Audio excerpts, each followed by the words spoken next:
Agora sim, ó, tá gravando, tá, pessoal? Deixa eu voltar então na primeira transparência aqui. Então a gente tá, eu vou rever rapidamente aqui, eu vou passar bem rápido nesses slides todos para poder chegar no assunto que eu quero, né?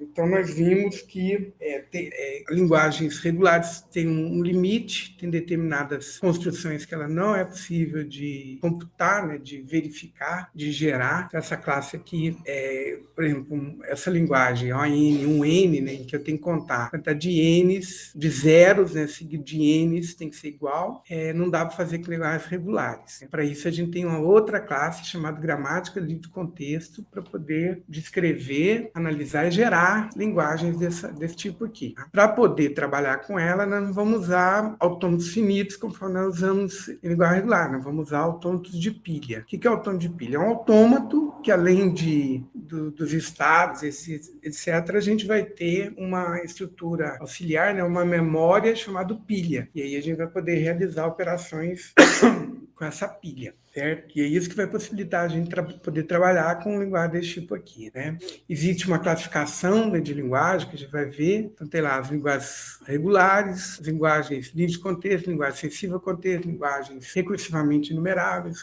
linguagens enumeráveis, né? Então, de acordo com as técnicas que a gente for vendo, a gente vai acrescentando aí essas outras classes de linguagens que a gente vai utilizar, certo? Então todas, estão relacionadas a projeto de linguagens de programação. Essa teoria toda é que fundamenta os compiladores que a gente constrói, conforme a gente vai ver, né? Formalmente, uma linguagem, um conjunto de regras, né? Na verdade, é uma quádrupla, a gente vai ver. Formalmente, é isso daqui, ó, né? Um conjunto de variáveis, vocabulário, né? Que é o das sentenças, né? Das frases que eu vou escrever nessa gramática, um conjunto de regras e um símbolo de partida. Formalmente, é assim que é descrita a quádrupla. Então, essas regras de regras de produção, ela descreve para mim uma substituição, tá? Eu gosto de ler essa setinha aqui como pode ser substituído por, né? Ou substitui por, ou troca por, né? A gente pensar que isso vai virar isso, tá? Como se eu apagasse esse símbolo aqui na forma sentencial que eu estou aplicando essa regra e vou colocar um lugar nisso daqui, tá? Então, através da sequência de regras de substituições aqui, a gente consegue descrever como que os símbolos, né, nessa linguagem vão ser ordenados. É basicamente isso que essas regras definem, né? A ordem em que os símbolos vão aparecer nas sentenças, né? Pegando uma linguagem mais próxima do que a gente atuar, vai ficar mais fácil de ver. Aqui é uma linguagem muito geral, né? E só olhar a gramática, às vezes, não dá para a gente perceber que linguagem que ela está descrevendo, né, pessoal? Uma outra coisa, isso é uma série de dúvidas, assim. Como é que eu, dando uma sentença, eu consigo verificar se pertence à linguagem definida por essa gramática? Essa é uma questão, né? Isso vai ter que ser feito automaticamente, né? Não vamos poder imaginar, né? Imagina um programa ficar tentando regras, né? É possível implementar assim? Até uma das técnicas pode ser empregada, né? Através de backtrack, né? Através de retrocesso, mas não é uma técnica boa, porque é muito ineficiente. Então, aqui a regra, isso daqui separa o lado esquerdo da regra do lado direito da regra. O lado esquerdo da regra, uma gramática livre de contexto, vai ter sempre uma variável, tá? E do lado direito, uma sequência de variáveis e símbolos, né? Que não é variável, que a gente chama de terminal também, tá? Então, os terminais, nesse caso, são o 0, 1 e o hashtag, né? O A e B, como aparece aqui do lado esquerdo, ó, são variáveis, tá? Então, todas as definições, né? A gente usa uma gramática para gerar uma cadeia da linguagem dessa gramática. Como é que a gente faz? A gente escreve a variável inicial, normalmente a variável à esquerda para a regra. Quando eu não defino formalmente, né? Quando eu defino formalmente, eu digo, ó, o símbolo de partida, a variável inicial de partida é a A. E aí eu sei como é que começa. Tá? Então eu vou encontrar uma variável, uma regra para substituir essa variável, trocando pela forma sentencial lá direito dessa regra. Eu vou repetir o passo até que nenhuma variável apareça nessa forma sentencial. Quando eu tiver uma sequência só de terminais sem variável, aí eu tenho uma sentença que é gerada por essa gramática. Aqui um exemplo vai ficar mais fácil de entender. Ó. Então, tem a variável A, que é o símbolo de partida, aí eu vou fazendo substituições. Esse A, eu substituir o A nessa forma sentencial por 0 A1, né? Então, troquei esse A por 0A1, virou esse daqui, tá? Aí, de novo, eu posso agora trocar esse A aqui, ó, o A sozinho, por, de novo, 0A1. Então, eu vou pegar o A, no lugar dele eu vou escrever 0A e 1, tá vendo? O 0 que estava antes permanece e o 1 que estava depois desse A permanece também, ó, né? É como se eu pegasse substituição mesmo, né? Imagina o editor substituindo o A por 0A1, né? No meio da sentença. De novo, a mesma história, aqui ação de novo. Nesse passo aqui eu estou substituindo usando a regrinha, o A substituir por B, né? E aí eu não tenho outra coisa para trocar, esse B eu só posso trocar ele por hashtag. No final eu só tenho terminais. Então essa é uma sentença, uma cadeia, uma frase que eu consigo produzir, né, a partir de uma sequência de trocas aqui, né, que essa substituição, essas regras de substituição, tá? Percebam que eu usei um símbolo diferente aqui, ó, na hora que eu estou aplicando a regra, que é a regra, né? A pode ser substituído por 0A1. Aqui é a aplicação da regra, tá? Normalmente a gente pode, inclusive, colocar o símbolo. Poxa vida, eu posso colocar a indicação, né, de que regra que eu estou aplicando. Por exemplo, eu poderia enumerar, né? Então, a regra 1 é o A pode ser substituído por 0A e 1. A regra 2, A pode ser substituído por B. A regra 3, B pode ser substituído por cerquilha, né? Então, são as 3 regras. E agora eu vou fazer as substituições, né? Então, eu vou explicando assim, ó. A, eu vou derivar, aqui não é o mesmo símbolo, ó, que é o símbolo a gente lê isso aqui como derivação, tá? Então, vamos depois ter uma operação simétrica chamada redução, que é trocar, na verdade, uma forma sentencial pelo lado direito da regra, pelo lado esquerdo da regra. Isso nós vamos ver depois. E aí eu posso dizer que regra que eu vou aplicar aqui, ó, escrevendo em cima, tá vendo? Então eu vou aplicar a regra 1, né, de substituição, esse A aqui vai virar 0A1, tá? Agora eu vou aplicar a regra 2, esse Azinho aqui vai virar B, né? E por fim, eu vou aplicar a regra 3, não tem outra regra para eu aplicar nesse caso, esse B aqui vai virar cerquilha. Tá? Então essa é uma outra sentença gerada por essa gramática aqui. A linguagem gerada por essa gramática, eu poderia numerar aqui, né? Quer dizer, o que poderia ser? O cerquilha sozinho pode ser? Pode, né? O A gera B, B gera cerquilha. Ou então, 0, cerquilha 1. Ou então, 0, 0, cerquilha 1, 1. Então, 0, 0, 0, cerquilha 1, 1. E daí por diante. Uma notação mais geral, poderíamos escrever assim, ó. Então, as palavras reconhecidas por essa linguagem são nesse formato. Sequência de 0 ou mais zeros, seguido por cerquilha, seguido pela mesma quantidade de 1. Só que maior ou igual que 0, né? Então, usando a notação de conjunto, poderíamos escrever assim, certo? São só algumas discussões, né, daquelas definições que a gente viu, e que nós vamos explorando aqui no decorrer do curso, tá? Uma outra forma da gente representar essa sequência de instruções é através de uma árvore de derivação. Então, a árvore de derivação, interessante que a gente evita ficar repetindo, né, a escrita da mesma regra. E ela dá para mim uma forma, né? Uma variação dela é o que a gente vai chamar de árvore sintática, né? Alguma das substituições a gente pode excluir na árvore para simplificar a árvore, e aí a gente vai ter uma árvore que descreve a sintaxe, né, que está definida numa sequência de regras, tá? Então, essa árvore sintática vai ser muito útil, por exemplo, para a gente poder extrair algumas informações durante o processo de compilação, né? Então, essa árvore pode ser explicitamente construída ou não. Nesse caso, eu estou construindo a mesma sequência de derivação, aquela 0, 0, 0, cerquilha 1, 1, 1, né? Só que agora na forma de uma árvore, né? Qual que é a novidade aqui, ó? Na árvore de derivação, cada ramo da árvore é a aplicação de uma regra, tá? Então, esse A, 0, A e 1 é o mesmo que eu estivesse fazendo essa derivação aqui, ó. O A pode ser substituído por 0, A e 1, né? Tá vendo? Então, o que está sendo substituído é a raiz da árvore, o que eu estou substituindo são as folhas dessa raiz. A gente desenha na forma de uma árvore a sequência de substituições, né? Então, fica um pouquinho mais compacta, é uma outra forma da gente ver né, a construção dessa árvore. Formalmente, né, uma gramática, uma quádrupla, conjunto de variáveis, né? Eu vou escrever as regras. Essas variáveis têm que existir ao menos uma vez à esquerda de cada regra, né? Um conjunto de vocabulário, que é os terminais, né? Então, as sentenças da linguagem vão... É o que eu vou escrever, meu programa-fonte é o meu vocabulário, tá?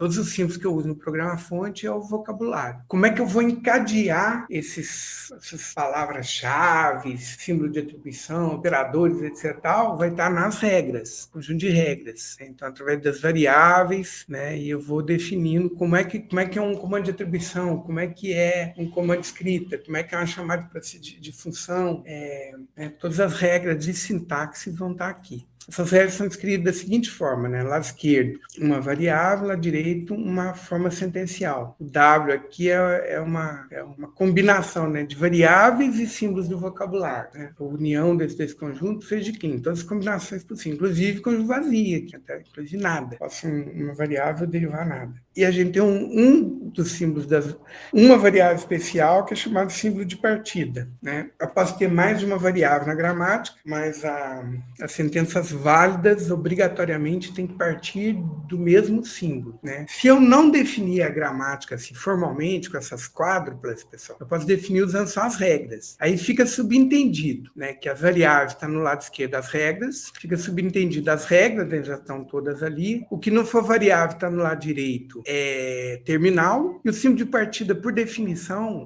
normalmente a gente vai considerar o símbolo, a variável à esquerda da primeira regra. Então, a primeira regra, a primeira variável que aparece é o símbolo de partida, tá? Então, eu consigo definir a minha gramática sem esse formalismo completo, tá? Aqui uma definição geral de linguagem, né? Aqui eu estou definindo, né, o que é uma linguagem gerada por uma gramática ali de contexto. É o conjunto de palavras, né, que pertence a tudo que eu consigo escrever com aquele vocabulário e tal, que se eu começar do sem partida, executar... Aqui tem um pequeno errinho, tem que ter um asterisco aí, pessoal. Aqui assim, ó. Assim, ó. É o conjunto de palavras que pertence a tudo que eu consigo escrever, né, com o vocabulário dessa gramática, tal que, se eu começar do símbolo de partida, executando um ou mais, né, eu acho que tem que ter pelo menos uma transformação, porque senão só tem uma variável, né, eu vou produzir essa palavra, essa sequência de símbolos aqui do vocabulário, certo? Então, aqui eu estou representando a aplicação, né, a aplicação de substituições aqui, tá? Esse mais aqui significa eu ficar aplicando, esse mais aqui significa eu ficar aplicando a derivação, tá? Várias vezes, uma ou mais vezes, certo? Começa do símbolo de partida aqui e no final eu tenho a palavra da linguagem que eu gerei, então essa é a linguagem gerada por essa gramática. Certo? Aqui um exemplo, fica bem interessante, ó. Isso daqui é uma linguagem de atribuições, né? Aqui, ó, tem o comando de atribuição, identificador essa expressão, ou comando, então eu posso ter várias sequências de atribuições, né? Essa derivação aqui, ó, cada vez que eu derivar C, pode ser C, ponto, vírgula, C, eu vou estar produzindo 2 Cs, e aí eu vou poder ter a quantidade de atribuições que eu quiser no programa. Imagina um programa, uma linguagem extremamente simples, né? Tem aqui, ó, vamos contar regras, né? Ó.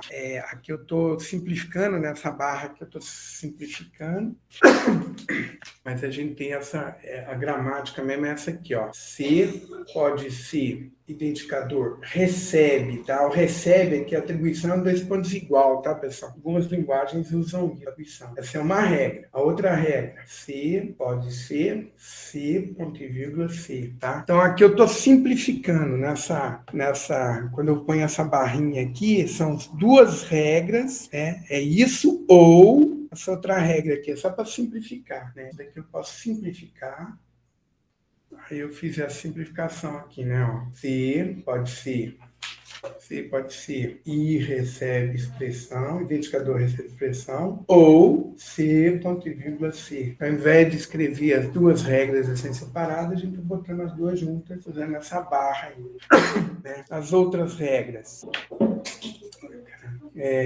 as outras regras. Expressão pode ser só um identificador, expressão pode ser uma expressão, um operador, uma expressão, ou uma expressão pode ser uma expressão entre parênteses, certo? Essas são as 5 regras. Depois o operador pode ser o mais, um operador pode ser o menos, o vezes, né? E o identificador pode ser o A ou o identificador pode ser o B. Minha linguagem tem 2 identificadores. Não é assim, na verdade, né? Na verdade, aqui a gente vai usar o léxico para poder definir para a gente uma classe, né? Que são os identificadores. Então, minha gramática todinha está aqui, certo? 9 regrinhas. Através disso, eu consigo escrever este tipo de programa aqui, ó. A recebe B, ponto e vírgula. B recebe A vezes A mais B, ponto e vírgula, e A recebe B. Pronto. Essa sentença aqui, eu consigo produzir a partir dessas regras aqui? Consigo, tá? Consigo. Aí a gente tem que fazer as substituições para poder ver chegar nisso. E aí a gente tem que ficar escolhendo essas regras, etc. E tal. É basicamente o que faz o compilador, né? Ele recebe esse programa aqui, ó, a sequência de atribuições, uma sequência de opções. Não, pera lá, eu escrevi errado. O recebe é 2 pontos igual, né? A atribuição é 2 pontos igual. Estou usando errado aqui o símbolo, tá? Então, A, 2 pontos igual, B, ponto e vírgula, B, 2 pontos igual, A vezes A mais B, fecha parênteses, ponto e vírgula, né?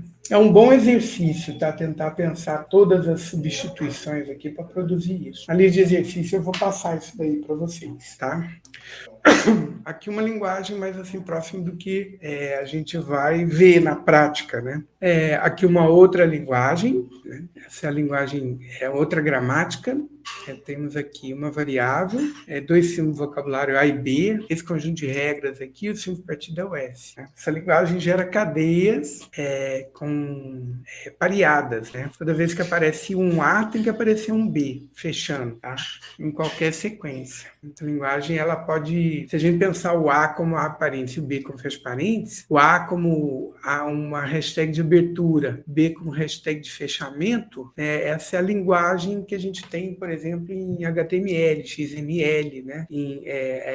Uma linguagem tipo Lisp, né? Que você tem abre e fecha parênteses, Haskell, abre e fecha parênteses, abre e fecha parênteses, né? Então, balanceamento dos parênteses na sintaxe da linguagem pode ser descrita ou definida através da sequência de regras aqui, tudo bem? Pode ver que se não tiver, se aparecer o A numa substituição, obrigatoriamente vai aparecer o B fechando ele. Né? E aí a gente consegue produzir esse tipo de coisa, né? AB, AB, por exemplo. Como é que a gente produz esse AB, AB? Então, como exercício aqui de substituição, né? E é um exercício legal, vamos ver aqui como é que funciona. Eu quero aquele AB, AB, né? Vamos lá. Eu vou numerar as regras. O epsilon aqui, o epsilon aqui é nada, né, pessoal? É substituição por nada. Então, quero produzir esse AB, AB. Como é que eu faço? Que regra que eu vou aplicar? Começando de fim de partida. Regra 1, tá, vamos ver se a gente vai... Se eu usar a regra 1, nós vamos produzir isso aqui, ó, A, S e B. E aí a gente, tá, mas como é que eu vou produzir agora tudo bem, se eu substituir agora esse S, o que eu posso substituir esse S agora? Por SS ou por ASB, só que vão aparecer 2 A seguidos. Eu quero AB, AB, né? Então, na verdade, acho que a primeira substituição vai ser aplicando a regra 2, ó. Tá vendo? Às vezes não parece tão óbvio, né? E aí a gente tem que ver. Agora sim, eu tenho duas variáveis. Qual que eu vou substituir? Isso é outra questão. Vocês vão ver, algumas técnicas fazem substituição mais à esquerda, outras fazem substituição mais à direita. Quando tem mais de uma variável em uma forma sentencial, tá? Então, nesse caso aqui, nós vamos substituir mais à esquerda, tá? Então, esse S vai virar ASB. Tudo bem? E esse S agora pode virar nada. Então, vai ser 2, 1. Agora, substituindo isso por nada, vai virar AB e S. Esse S agora eu posso substituir por 1 de novo. Esse S agora pode substituir por 3. E a gente vai ter o AB, AB. Então, a sequência de substituições é o 2, 1, 3, 1, 3. que nem o Pedro escreveu ali, ó, tá? Então, olha só, a gente descobrir qual é a sequência de substituições, já é uma questão interessante. Como é que a gente faz isso automaticamente? Algumas gramáticas que a gente vai moldar aqui, né? Vocês vão ver, a gente vai ter uma tabela para decidir, tá? Eu consulto na tabela e a própria ação que está definida na tabela vai dizer para mim o que eu tenho que fazer, né? Para deterministicamente escolher que regra que deve ser aplicada a cada passo. Tudo bem? O Herbert tinha perguntado aqui, Haskell abre e fecha parênteses? Na hora que, se não me engano, a linguagem Haskell, quando a gente usa a composição de função, né? E aí tem um monte de abre, fecha parênteses, fecha parênteses, não tem? E em Lisp tem. Rapidamente aqui, só para a gente... Não vai ter nenhum códigozinho Lisp aqui para poder ver.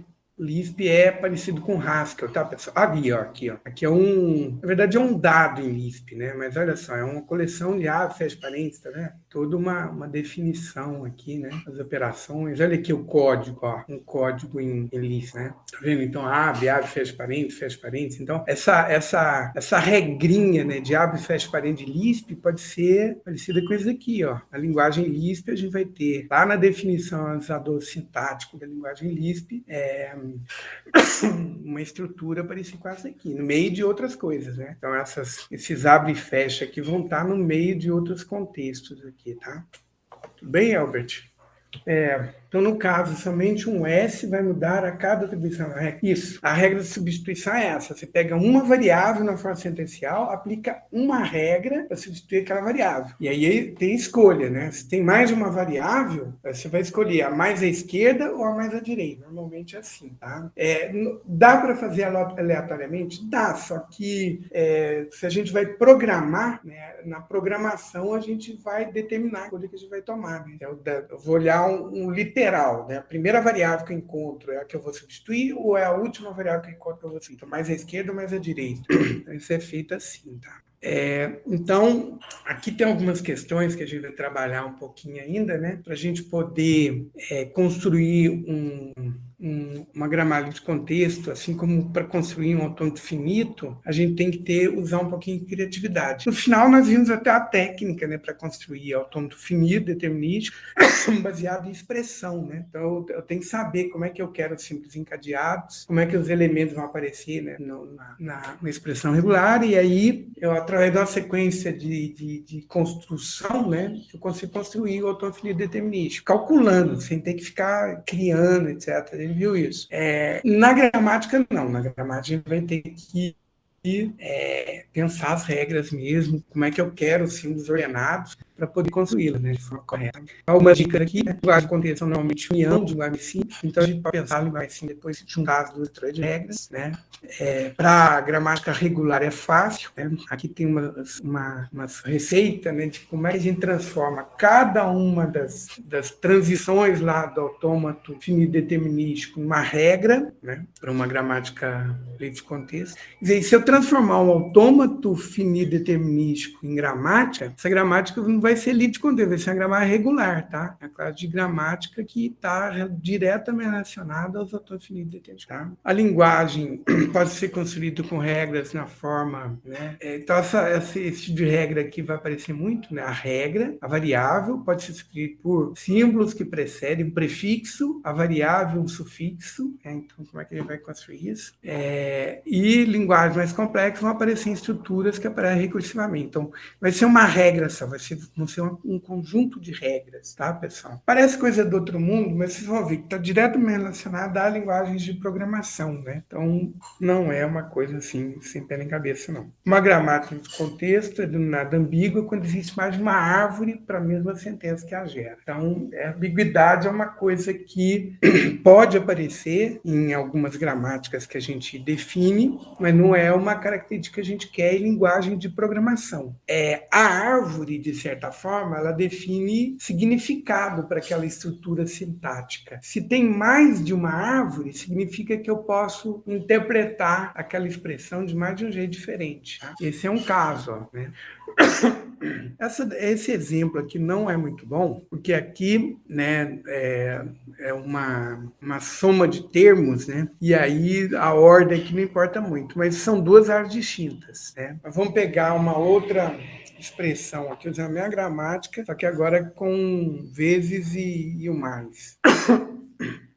Ó, por exemplo, essa expressão aqui, ó, T vezes T mais T. Para essa expressão e essa gramática aqui, eu tenho duas árvores de derivação distintas. Estou começando com E, eu posso substituir isso daqui por E mais E, aplicando a primeira regra.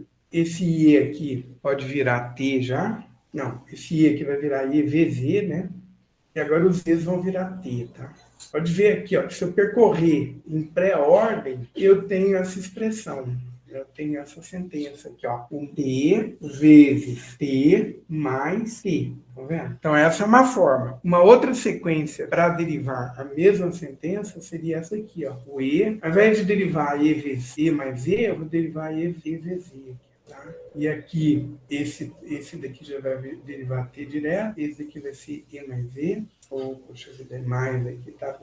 Esse E vira T, esse E vira T. Podem ver que, de novo, se eu percorrer em pré-ordem, eu tenho a mesma sequência. Aqui, ó, T vezes T, o mais e o T, certo? Então, olha, são duas árvores distintas para a mesma sentença. É como se eu estivesse dizendo o seguinte, ó, essa expressão matemática aqui pode ser resolvida de duas formas diferentes. Primeiro eu multiplico, depois eu somo, ou então, primeiro eu somo, depois eu multiplico. Qual que está correto? Primeiro eu multiplico, depois eu somo, né? A ordem correta, na matemática, a multiplicação deve ser realizada primeiro, certo? Só que essa gramática não define essa ordem. Esse é o fruto dessa ambiguidade, tá? Nós podemos reescrever essa gramática para poder tratar essa precedência. Ou usar, então, um recurso também. Alguma linguagem tem a ferramenta que a gente vai usar para construir analisador sintático. Nós vamos desenvolver uma calculadorazinha no início. E a gente tem como marcar, olha, que quando tiver o mais e o vezes, o vezes tem precedência. Mas se a gramática reconhece apenas a soma, então a ordem não importa mesmo, tá, aí não faz sentido, né? Aí não, só com a soma nós não teríamos problema, né? Mas não vão ter linguagens assim com uma única operação, né? Então, o problema de ambiguidade pode ocorrer. Dos alternativos, a gente define, né, a precedência que existe entre o vezes e o mais, ou então a gente reescreve a gramática para tratar essa precedência aqui, duas alternativas, tá? Quando se trabalha com gramática de contexto, é conveniente tê-las de uma forma simplificada. Aí a gente viu, pessoal, isso vai ser interessante, que a gente tem como transformar a gramática, reescrever a regra, né, sem mudar o significado dela. Então, fazendo uma série de instruções. Uma das formas é essa forma normal de Chomsky, né? E vai ter um exercício lá para vocês fazerem, né? Eu não vou desenvolvê-lo aqui, vocês vão poder ver na aula anterior, né? Mas basicamente é o seguinte, eu quero que toda a regra minha tenha no lado esquerdo uma variável, no lado direito duas variáveis, ou no lado esquerdo uma variável, no lado direito um terminal. Toda a regra vai ter essas duas formas aqui, tá? E aí a gente tem uma sequência de substituições que podem ser feitas, ó. Né? E aqui como é que está acontecendo as substituições? Ó, aqui, por exemplo, tem três variáveis, tem terminal e variável, né? Tem símbolo vazio, né? E aí a gente vai substituindo o símbolo vazio, né? Vai substituindo, vai criando um novo estado inicial, né? Tem toda uma sequência aqui, para no final a gente tem a gramática exatamente, ó, aquela gramática original lá, depois da sequência de transformações, ó, essa era a gramática original. Ela não estava nessa forma normal. E mais através de uma sequência de substituições, né, a gente chega nessa gramática aqui, ó. Percebam que é variável, duas variáveis, variável terminal, variável, duas variáveis, né? É uma forma normal, tá? Existe uma outra forma normal chamada BNF. Deixa eu procurar aqui rapidinho. BNF. Tá? Essa é uma outra forma normal, né? Uma forma da gente representar a gramática, né? É basicamente o que a gente está usando, tá? Só que depois a gente vai estender ela, né? É uma forma normal em que a gente descreve linguagens de a gramática, a sintaxe de linguagem de programação. A gente vai encontrar, acho que não está aqui, mas existe uma tabela, né? Um site onde a gente vai ter, né, as BNFs da grande maioria da linguagem. Quando eu quiser criar, né, desenvolver um projeto de linguagem, eu posso me basear nela, né, para fazer a minha linguagem, por exemplo, certo? Outras transformações que a gente pode realizar, né, eliminar variáveis inúteis, eliminar variáveis anuláveis e derivações vazias, né, derivações lambdas, eliminar regras unitárias. Então, assim, A pode ser B, se a gente eliminar também. E eliminar a recursão esquerda. Eliminar a recursão esquerda vai ser muito útil para uma das técnicas que eu vou mostrar para vocês aqui, de construir um organizador sintático, né? uma ferramenta de verificação que escolhe a regra automaticamente. Então, uma das técnicas é usar a gramática LL, que não pode ter recursão esquerda. Então, essa técnica de eliminar a recursão esquerda aqui vai ser útil nesse sentido, tá? Então, regra inútil é a variável dita útil se ela aparece em uma sequência de derivações partido simples por partida chegar numa variável, que todas são inúteis, tá? Quer dizer, só o P aqui é útil, mas não leva a lugar nenhum, né? E aqui é a explicação do que são inúteis. É anulável se a gente pode, se ela deriva nada, né? A gente pode eliminá-la também, certo? Eu vou passar aqui mais batido, pessoal, depois vai ter material para vocês poderem ver isso com outra explicação, né? Aqui é parecido com aquela forma normal de Chomsky, ó. Por qualquer gramática de contexto, existe uma gramática de contexto G equivalente, cujas regras têm a seguinte forma: o P deriva nada, a única derivação para nada que a gente vai ter vai ser de simples partida se nada for pertencer à linguagem. X pode ser uma variável ou X pode ser uma palavra, tal que a palavra é maior ou igual que 2. Esse W aqui não está definido, mas tem que ser uma forma sentencial, né? Variáveis e símbolos do vocabulário da linguagem. Essa é uma regrinha legal, que é para eliminar a recursão à esquerda. Está escrito errado aqui, tá? Então, a gente reescreve as regras. Ó. Perceba, as regras que a gente tem, substituição à esquerda, ó, X pode ser X de novo, tá vendo? Essa que é a recursão à esquerda. A variável aparece e ela é a primeira, né? Para substituir isso, nós vamos trocar. Nós criamos uma variável Z, tá? Uma outra variável Z, e aí a gente faz... o X vai derivar o que não tinha recursão à esquerda, Z, né? Então, todas as derivações de X que não tinha recursão à esquerda vão virar uma regra assim, X pode ser, W1, por exemplo, não tem recursão à esquerda, vai virar W1Z, W2Z, WKZ. E o Z, a variável que eu criei, a gente vai colocar à esquerda do que vinha à direita das recursões aqui, né? Então, o que vem depois da recursão esquerda. Então, o Y1 aqui, vem depois. Eu não vou escrever. Z pode ser Y1Z, e aí por diante. E vai ter um lambda aqui no final para fechar, tá? Então, essa gramática aqui tem derivações à esquerda. Eu criei a variável Z. Quais são as regras aqui que não tem derivação esquerda? São essas duas aqui, né? Não tem derivação esquerda, por quê? Porque tem o abre parênteses aqui antes, né? Então, não é E, pode ser E direto. E pode ser abre parênteses e fecha parênteses. E E pode ser T, que é terminal. Então, também não tem recursão esquerda. Então, eu faço E pode ser essas duas regras Z, né? Como a gente viu aqui nessa receitinha. E o Z nós vamos fazer para os outros, ó. É o que vem depois da recursão esquerda, né? Então, Z pode ser... O que vem depois dessa recursão esquerda aqui? Mais I. Então, Z pode ser mais E, Z. O que vem depois dessa recursão esquerda? VZ. Então, a regrinha vai ser Z pode ser VZ, Z, né? E o lambda para fechar, tá? Parece estranho, mas essa gramática aqui e essa aqui reconhece a mesma linguagem, tá, pessoal? Só para exercício, né? Vamos pegar, por exemplo, uma coisa que eu sei que tem ali, por exemplo, T mais T. T mais T não é uma sentença válida para essa gramática? Posso fazer E, substituir E mais E, esse E aqui vira T, E esse E aqui vira T também, certo? Olha lá, produzimos. E por essa gramática aqui, ó, será que a gente consegue produzir esse? Parece que não, olha só, tá estranho, hein? Como é que eu vou fazer esse mais aparecer aqui, né? Vamos ver, mas dá assim, ó. Eu posso fazer, ó, o E. Eu quero um T, né? Então vou substituir por essa regra aqui, ó, TZ. Certo? Aí, agora eu quero um mais, né? Precisando do mais aqui para minha forma sentencial, para minha sentença que eu quero construir através dessa gramática, certo? Então, eu vou aplicar que regra? Esse Z que eu vou substituir por mais E, Z. Vai ficar T mais e Z, certo? Agora eu tenho duas variáveis, o E e o Z, né? Esse E aqui eu posso substituir por T, por TZ, não é verdade? Ela vai virar T mais TZ.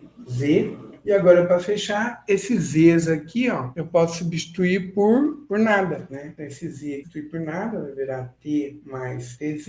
E por fim, esse T que eu substituir por nada também vai virar T mais T. Pronto, ó. São mais substituições, mas é uma gramática, né, que reconhece, que produz as minhas sentenças, né? Essa sentença aqui na gramática original e na gramática sem recursão à esquerda. Por que a recursão à esquerda tem que ser retirada?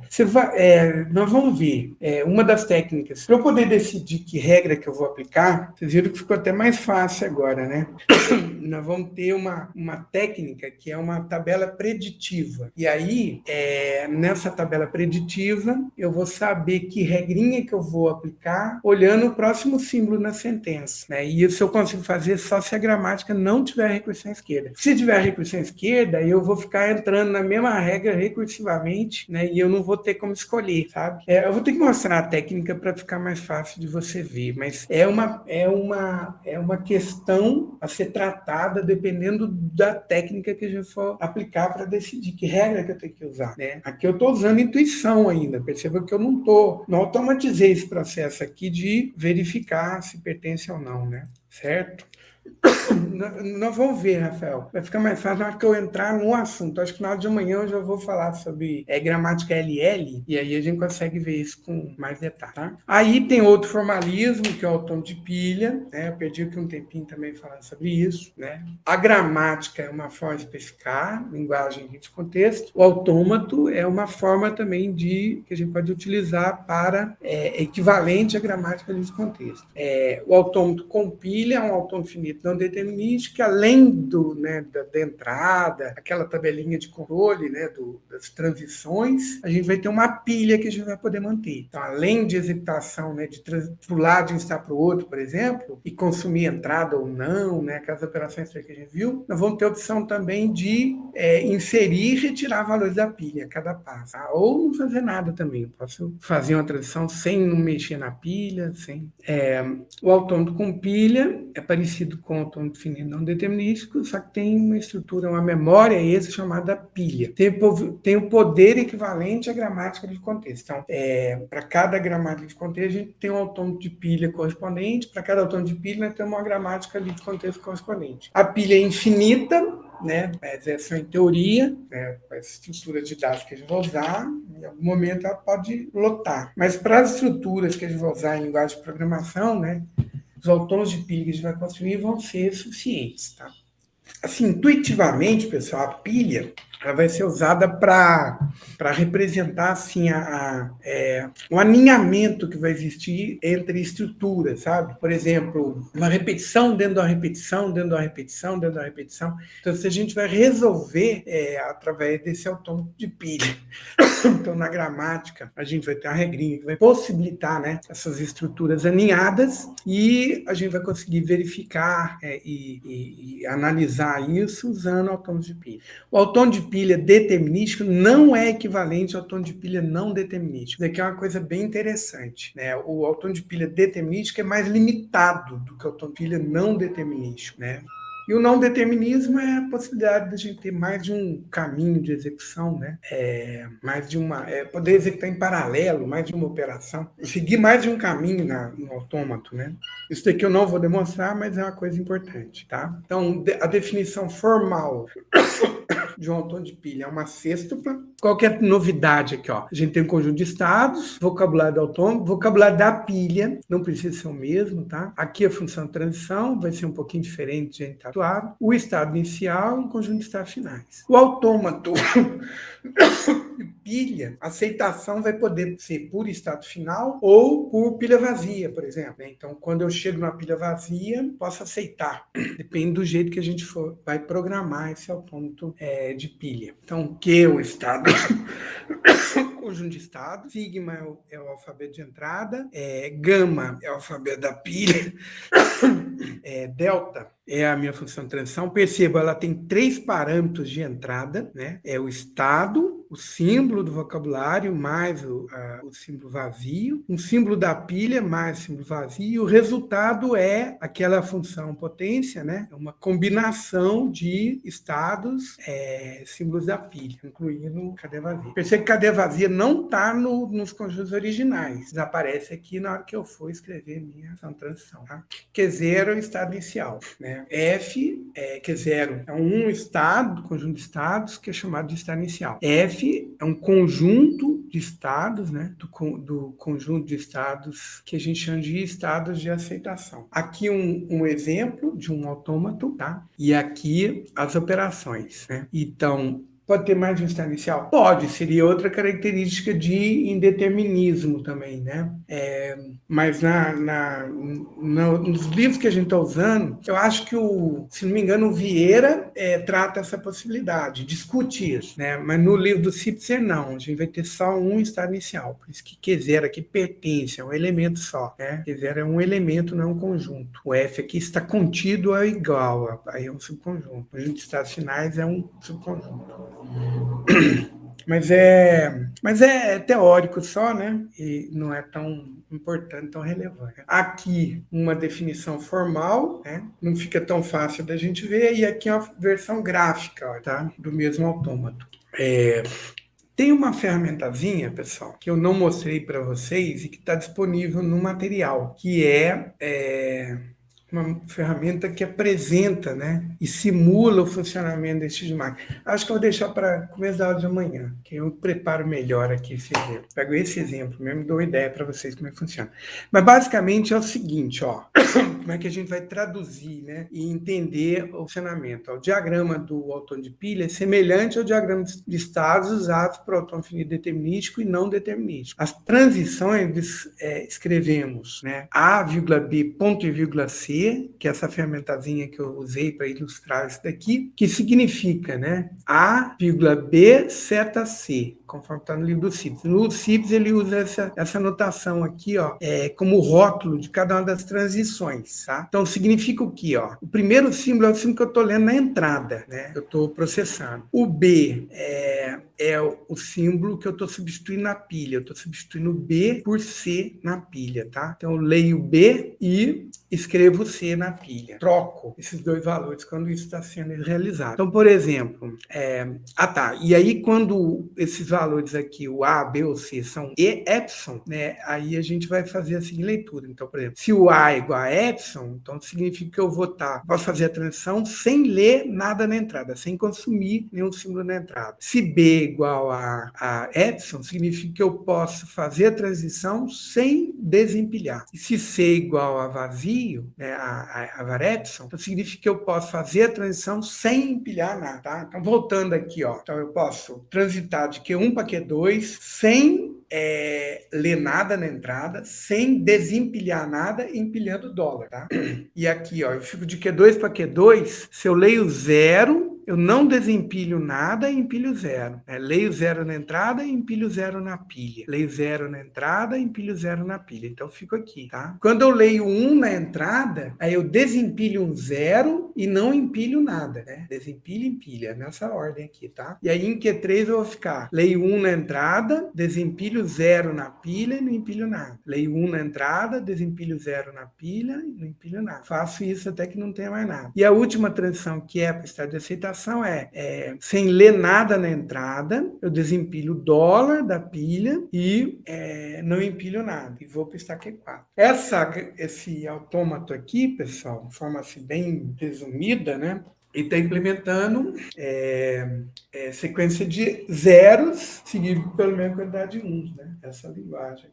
Eu vou chamar até de LAP, né? A linguagem reconhecida por esse autor. N, N maior ou igual que zero. Como que ele está fazendo isso? Olha, ele vai lendo. Primeiro ele coloca um dólar na pilha só para marcar, né? A pilha, a base da pilha. E aí, toda vez que ele encontra um zero, ele vai empilhando. 0, 0, 0, 0, 0. Na hora que ele encontra um 1, aí a transição é essa aqui, né, que ele tem para fazer, que é pegar, trocar o 1 que ele está lendo na entrada por um 0 que tem na pilha, tá? Então, quer dizer, só vai dar certo se para cada 0 que eu empilhei tiver um 1 em sequência. Né? Então, o número de zeros e uns aqui tem que ser a mesma quantidade para que isso funcione, certo? Aqui uma outra máquina que faz uma coisa um pouquinho mais elaborada, né? E aqui o não determinismo é essencial, tá? A gente não consegue implementar isso aqui sem determinismo. Então essa máquina aqui é um pouco mais elaborada, por quê? Porque ela reconhece a sequência de AI, BJ, CK. Né, em que o I igual a J ou I igual a K, né? Ou a quantidade de como é que é? Quantidade de A é igual a quantidade de Bs ou a quantidade de A é igual a quantidade de Cs, né? E aí ele tem que descobrir, né? Ele tem que adivinhar. Perceba essa transição aqui, ó. E significa sem ler nada na entrada, sem desempilhar nada, sem empilhar nada, eu vou para o stack trigger. Posso ir tanto aqui quanto para cá, ó. Essa execução em paralelo aqui, que a gente vai ter que simular para poder identificar esse padrão aqui, né? Usando tom de pilha, não é tão natural, né? Não dá para fazer com não determinismo, com determinismo, não dá para fazer isso deterministicamente. Aqui uma outra linguagem também, né, que verifica o reverso, tá? O W aqui é a sequência e aí a sequência reversa, né? Então um palíndromo, tá? O começo e o final tem que ser iguais. Quer dizer, ali do início ao final, do final ao começo tem que dar o mesmo resultado.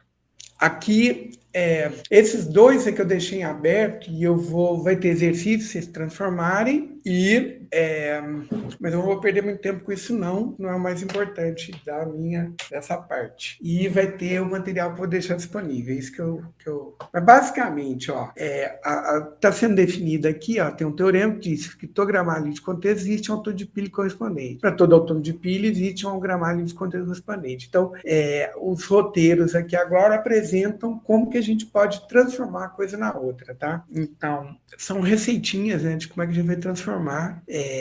Perceba que a regra vai aparecer aqui, tá vendo? E aí a gente destrincha essa regra, S pode ser X, Y, Z, a gente destrincha ela em operações de pilha. A gente empilha para depois desempilhar, né? É assim que é feito. Aqui, uma gramática e aqui o autômato de pilha correspondente usando, né, essa receita aqui de transformação, tá? Essa é uma. E a outra dado uma gramática, dado um autômato, eu tenho como transformar em gramática. Aí a gente vai buscar, né, algumas transições aqui e aí pares de estados viram variáveis na minha sequência de transformação. Tá? Algumas modificações eu tenho que fazer, né, para poder aplicar esse algoritmo diretamente. Então tem que ter só um estado de aceitação. Se a pilha tiver que estar vazia de aceitar, a gente tem que criar aqui. A gente tem que modificar o autômato para poder aplicar esse algoritmo aqui que a gente já descreve. Aqui o autômato e aqui a sequência, né, para transformar esse autômato em gramática. Olha aqui a gramática correspondente a esse autômato, tá? E outra questão também, né, que eu tratei e ficou em aberto da outra aula é a questão do lema do bombeamento para gramática livre de contexto. Né? Então é similar ao lema do bombeamento para gramática regular, para linguagem regular. A gente vai procurar determinado padrão, né, de repetição, se isso acontece, a gramática é livre de contexto, se não, ela não é livre de contexto. Então, se A é uma linguagem de contexto, então existe P, o comprimento do bombeamento, onde se S pertence a A, então S pode ser dividido em 5 pedaços, né? Então, eu tenho uma palavra que pode ser dividida em 5 pedaços e esse valor P aqui também, comprimento do bombeamento, é um parâmetro que a gente vai usar para verificar, né, se pertence ou não, né? Se essa linguagem é de contexto ou não, certo? Então, as regrinhas são essas aqui, ó. Para cada I, eu consigo, como eu dividi aqui, né, minha expressão dessa linguagem nesses 5 pedaços, eu vou poder reescrever, né, usando esses 2 pedaços aqui que podem ser repetidos, tá? Então tem um prefixo, um pedaço que repete, um infixo, um outro pedaço que repete, um sufixo, né? Nessa subdivisão aqui da palavra que pertence à minha linguagem de contexto. Outra propriedade tem que ser verificada é o seguinte, que o V e o Y, né? Essas duas partes não podem ser vazio, quer dizer, para poder repetir não pode ser vazio, né? O comprimento da cadeia V e Y tem que ser maior que 0. E o V, o infixo e esse Y, né, que as duas partes repetem, né, o que está entre elas, né, tem que ser menor ou igual que P, esse parâmetro aqui, esse comprimento do bombeamento. Tá? E aí, usando essa definição aqui, a gente tem como provar, por exemplo, que essa linguagem aqui, AI, BI, CI, não é uma linguagem de contexto. Tá? O argumento está todo aqui, ó, né? Eu escolho um P e aí eu tento dividir ele em pedaços e a gente vai ver que não consegue, né? Não consigo reescrevê-lo dessa forma, né? Não consigo reescrever essa minha expressão aqui dessa forma.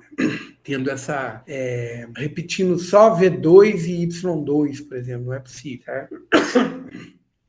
Por exemplo, suponha que L é uma... Eu começo por contradição, tá? Prova contradição. Suponha que L é uma gramática de contexto. Então, existe um P e essa seria a cadeia possível, né? O A repetido PV, B seguido de B, repetido PV, seguido de C de PV, né? Pela escolha de S, né, e pelo fato de que o que vai repetir, o X e o Y, que vai repetir também tem que ser menor que P, então a gente tem 5 possibilidades de dividir isso daqui, né? Então, VXY poderia ser só só seguido de As, né? Só seguido de As, uma sequência de As menor ou igual que P. Ou então, a sequência de As e B, né? A sequência de As e B, a soma da sequência é menor ou igual que P também, né? Que é uma das condições lá, né? Tá vendo? Essa condição aqui ó, tem que ser menor ou igual que P. Né? Outra seria só uma sequência de Bs.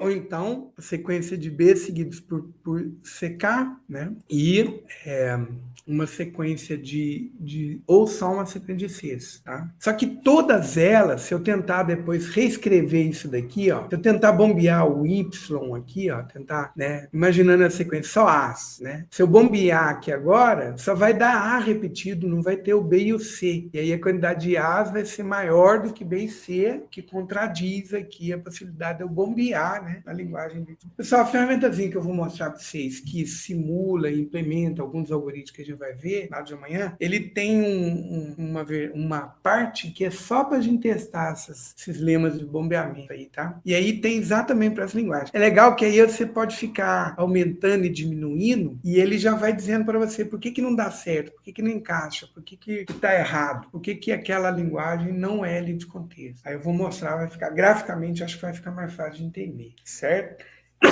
E aí eu vou entrar na aula de amanhã no que eu quero especificamente, né? Que pensar agora em métodos determinísticos para poder trabalhar com esses conceitos aqui de linguagem de contexto, de autômatos de ilha, de forma a automatizar o processo de verificar se uma sentença pertence à linguagem ou não. Né? Assim como a gente fez de automatizar se uma expressão pertence a uma linguagem definida por uma gramática regular, né? De um tom de finito, nós vamos fazer o mesmo agora para a linguagem de contexto. Bem, só eu não tinha pensado, né, em tomar minha aula todinha com essa revisão, mas como o assunto de autômato ficou muito distante do assunto desse assunto, né, eu achei por bem retomar. Senão, se eu entrar direto falando sobre técnicas e sobre determinismo, eu acho que não ia ficar legal, não. De certa forma, eu repeti a última aula antes da prova, mas é que ficou muito distante também, então acho que valeu a pena. Bem, eu acho que por hoje é isso. Eu tenho que terminar de corrigir, tá? Os exercícios para poder publicar as presenças, e eu tenho que terminar de corrigir a prova também. Essa semana eu fiquei bem amuado, não consegui mexer com nada, mas essa semana agora eu vou pegar firme, e eu divulgo para vocês o resultado. Pode perguntar, Pedro, sobre o trabalhinho do analisador léxico.